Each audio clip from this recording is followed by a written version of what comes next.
बाद बाएं ओर से जो स्टेज है 14वें वर्ष में प्रवेश जगह है।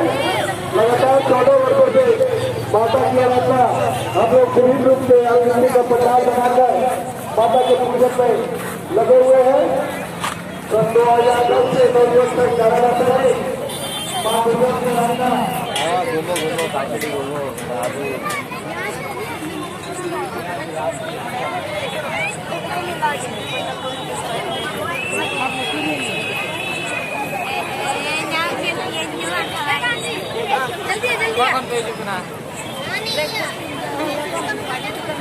नाते तो पेंजल क्या मैया तक स्कूल सर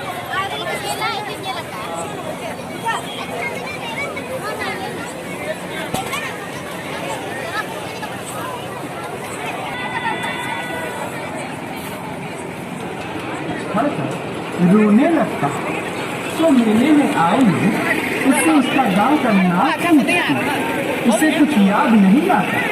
उसे तो बस याद आता है अपने गांव का काली माँ का वो मनोहर मंदिर जिसमें वो अपनी माँ के साथ रोज पूजा करने जाता है।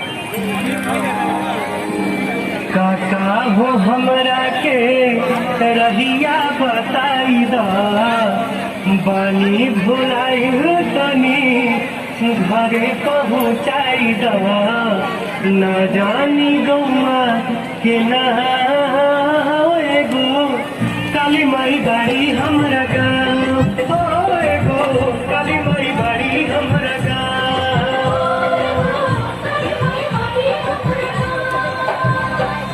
काका हो हमरा के रहिया बताई दा पानी भुलाई तनी घरे पहुँचाई दा न जानी गौमा के ना एगो काली माई